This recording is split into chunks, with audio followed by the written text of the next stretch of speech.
ვისაუბრებთ როგორ ვუმკურნალოთ მწვავე ხველას, თავიდან თქვათ, რას ვეძახით მწვავე ხველას, თუ ხველა გრძელდება 3 კვირის ფარგლებში, ამას ქვია მწვავე.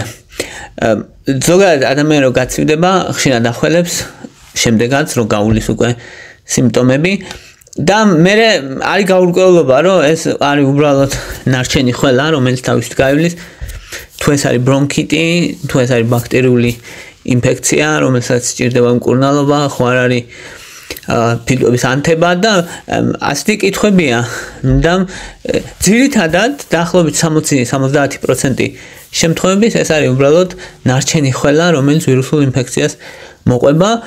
ვირუსი ძირითადად ზედა სასუნთ გზებს აინფიცირებს, ავადებს, აზიანებს, მათ შორის ცხვირის ღრუს, პირის ღრუს, ყელს, ხორხს, ტრაქეას, სასულეს, მაგრამ ნაკლებად ბრონქებს, თუმცა შეიძლება არ აინფიცირებდეს, მაგრამ აღიზიანებს ისეთ დონეზე, რომ ეს ბრონქები ხდება მგრძნობიარე, თქვათ, გარეთ ცივი ტემპერატურის მიმართ.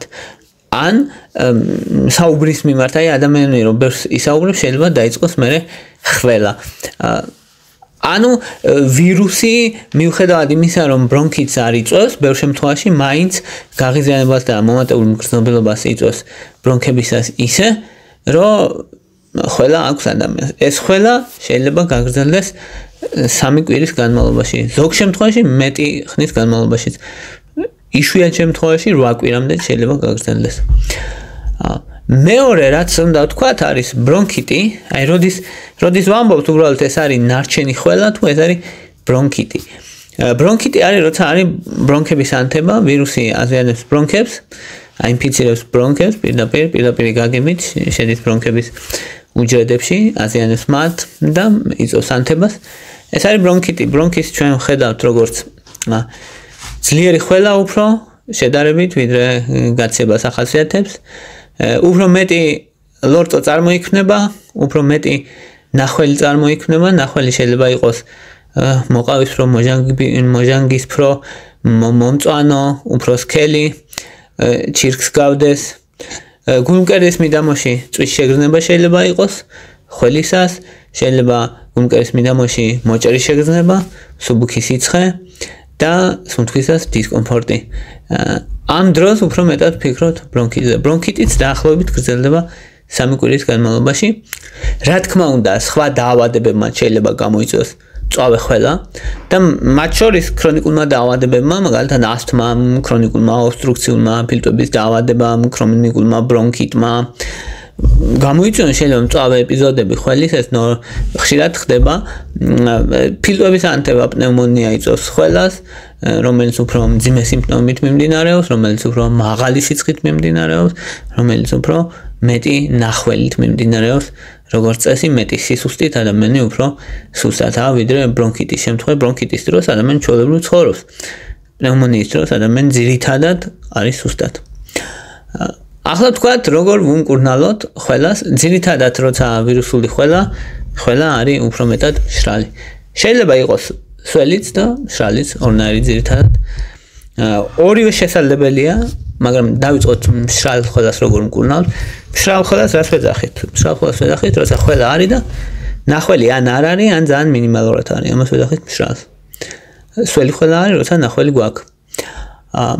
ყველაზე მთავარი ხველის დროს არის წყლის მიღება, სითხის მიღება, რომ მაქსიმალურად დასველდეს ბრონქებით, გამოიყოს ლორწო და შესაბამისად ადამიანს ამხველება შეუმსუბუქდეს, ნაკლებად გაღიზიანდეს ასევე ბრონქები. მეორე რაც უნდა გავაკეთოთ, ეს არის დამატენიანებლები. ზოგი ადამიანი სუნთქავს პირდაპირ ამ ორთქლს და ორთქლის სუნთქვაც მნიშვნელოვნად დაამშვიდებლად მოქმედებს ბრონქებზე, ან შეიძლება ცხელი შხაპი იყოს გამოსავალი, შეიძლება უბრალოდ სახში დამატენიანებლის გამოყენება. მესამე რისი გაკეთებაც შეგვიძლია არის თაფლი მაგალითად ერთი კოვზი თაფლი რომ შეჭამოს ადამიანმა დღეში ერთხელ ან ორჯერ, მნიშვნელოვნად ამცირებს ხველას დაახლოებით 30%-ით და ეს არ არის ისე გაგონილი ამბავი, კვლევები არსებობს, რომლის მიხედვითაც თაფლი დაახლოებით 30% ამცირებს ხველას და გვერდზე უდგას საკმაოდ ძლიერ ხველის საწინააღმდეგო პრეპარატებს. ზოგადად მშრალი ხველა უფრო რთული სამკურნალოა, იმიტომ რომ წამლები დიდად არ გვაქვს და მათ შორის არის თაფლი, ამიტომ გამორჩეულია თაფლი ამ მხრივ. ასევე შესაძლებელია ანტიჰისტამინურების გამოყენება. ანტიჰისტამინურებიდან იგულისხმება ალერგიის წამლები, როცა უფრო ხველა სპაზმურია, როცა უფრო ხველა ალერგიულია, შეიძლება იყოს აი სუპრასტინი მაგალითად, დიფენჰიდრამინი, ცეტირიზინი, დესლორატადინი.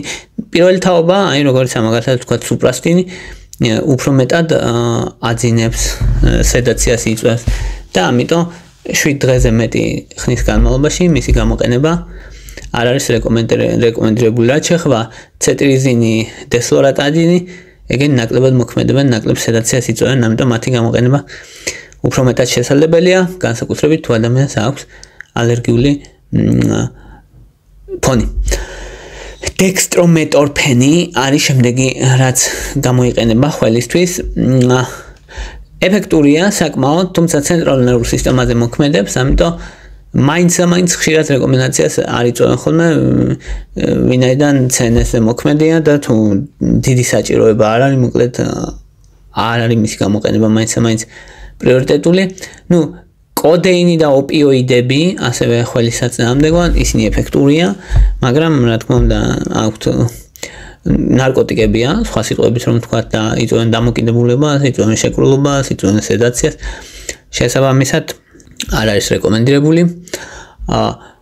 პირველი თაობის ანტიჰისტამინები ასევე ხშირად გამოიყენება და პირველი თაობის ანტიჰისტამინებს აქვს ასევე მნიშვნელობა იმითაა, რომ მაგალითად დიფენჰიდრამინი ხშირად არის ხოლმე კომბინაციებში დეკონგესტანტებთან და აი ერთად გამოიყენება ხოლმე და მაგალითად ფსევდოეფედრინთან ან ფენილეფრინთან და ეს განსაკუთრებით აი თუ ცხვირის მიდამოშიდან თუ შეგუბება აქ ადამიანს, ანუ აი იმ გრეგაციების იმ სტადიაში როცაა რომ ცხვირიმში გაჭედილია მთლიანად და მე ეს ცხვირიდან ჩამონადენი უკან გადადის და მე ახველებს, აი მაგ დროს არის ეგ კომბინაცია კარგი.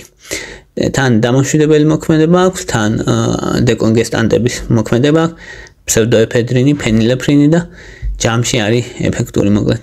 რაც შეეხება საწუწნი აბები და ესეთები როა, მენთოლი მაგალითად, ევკალიპტი და ესე რაღაც ზონზე არის ეფექტური, ძალიან მნიშვნელოვნად არა. თუ ადამიანს სუნთქვა უჭირს, აქვს ვიზინგი, ხმაურიანი სუნთქვა, შეიძლება გამოიყენონ ბეტა-2 აგონისტები, შესასუნთქია, საინჰალაციო სალბუტამოლი, ალბუტეროლი, ძირითადად ეგენი გამოიყენება, ასთმის არის ზოგადად, მაგრამ გამოიყენება თუ კი ადამიანს სუნთქვა უჭირს ამ შემთხვევაში.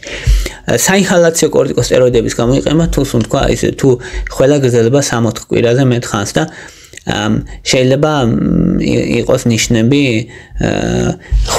ხველა ვარიანტული ასთმის, რომელსაც საინჰალაციო კორტიკოსტეროიდებით მკურნალობენ. ყოველთვის არ არის მათი გამოყენება არც რეკომენდირებული და არც საჭირო, მაგრამ ზოგადად ეფექტურები არიან. ახლა ვთქვათ, როცა სველია ხველა, ჩვენი მიზანი არის რომ პირველ რიგში ნახველი გავათხიეროთ, მერე ეს გათხიერებული ნახველი მცირე ბრონქებიდან გადმოვიდეს დიდ ბრონქებში, დიდ ბრონქებიდან ადამიანმა შეძლოს მისი ამოხველება. ამიტომ